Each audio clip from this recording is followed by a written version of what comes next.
But when you're getting feedback, we mishandle it because it touches on emotional buttons, and we damage our reputation as a result. We damage years of hard work because we will be perceived differently by our management, by our bosses, by people around us when we cannot handle constructive criticism or feedback. So I think it's really important for you to nail this if you're going to rock your career and build a successful one, and be a leader. Be a leader even if you're not managing people. When you get feedback, nobody is attacking you. Okay? Because when we feel that that's what's happening, we become vulnerable. We start to put up guards and defenses and get defensive, and that's not what's happening. You think you did something wrong, which is exactly how you feel.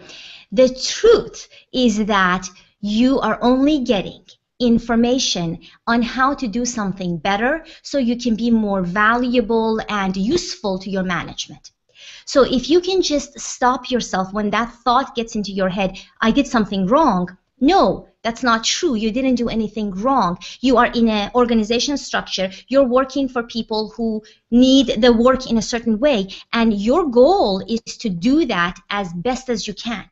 You want to be open to that. You want to be so grateful that somebody is actually caring enough about you, about your place in the company and your future career to actually take the time to tell you this. Because if they didn't, and I've experienced this in my own career early on, they wouldn't say anything. And you continue making the same mistake, and that's how you really damage your career. So the thing about feedback is you can actually separate yourself from other people, because a lot of people don't understand this simple thing, how to take feedback. And the person that does shows a sign of maturity and leadership. And when you do, you actually become more than just a number. You become somebody that people start to watch. And believe me, upper management watches you.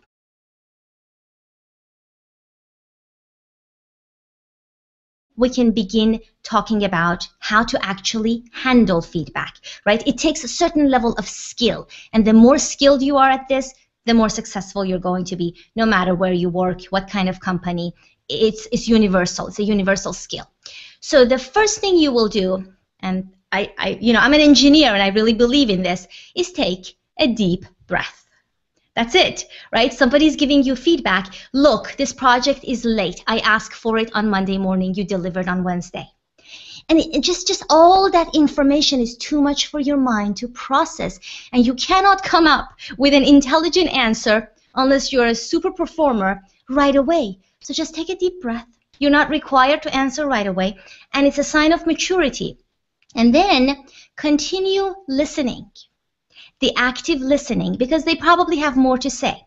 You could say, tell me more. I'd like to understand more. So this may be your team lead, your boss, your director, whoever it is that's responsible for the project. And listen without interrupting and without getting defensive.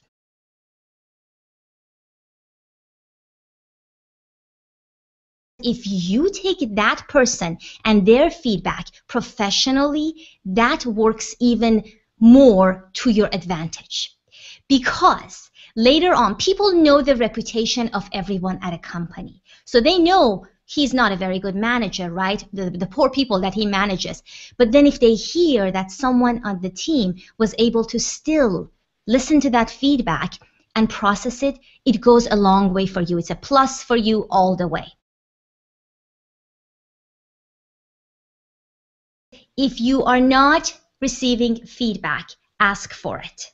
Because if nobody is coming to you, especially if you're just joining a new organization, and nobody is giving you feedback a month, 3 months about nothing, set up time with your boss in private or whomever you report to and say, look, I'm very interested to know, how am I doing? Is there anything you would like me to do better? Is there any advice you have for me? And genuinely show interest so that you open that communication. And there could be many reasons behind it. Maybe they've been busy. Maybe they think you know what you're doing.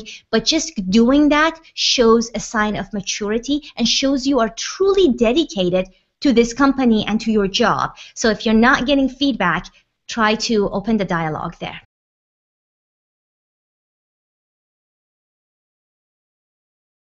I have taken a lot of leadership courses, but I couldn't see anything that was telling me what I wanted to do, which was to get promoted, to get raises, to get compensated for what I'm doing, to find a career where I am positioned to play to my strengths, right? Instead of just doing what I'm supposed to do and be in a box. So creating your career and getting paid what you deserve and being the leader you can be. So I wanted to create a program based on all of my lessons.